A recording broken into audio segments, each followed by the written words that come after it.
Par exemple, les athées, ils font l'erreur de croire que ce sont les causes qui sont le résultat de la création et non pas Allah, créateur des causes et de la création.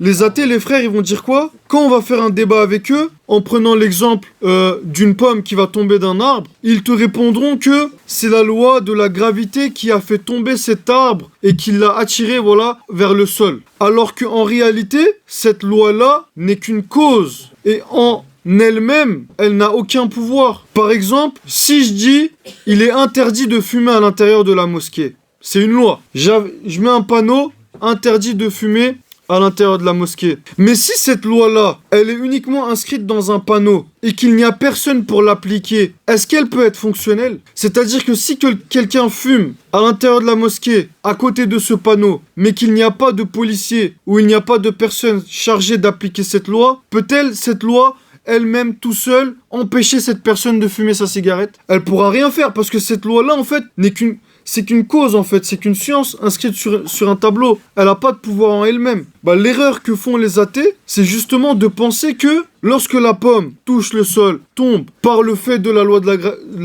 de la gravité, c'est de dire que c'est la loi qui a fait tomber cette pomme, alors qu'en soi, cette loi, elle a aucun pouvoir. Elle a aucun impact. Il faut un policier, un agent, quelqu'un chargé d'appliquer cette loi. C'est pour ça qu'en fait, il faut un créateur derrière cette loi, en fait. La loi n'est qu'une cause.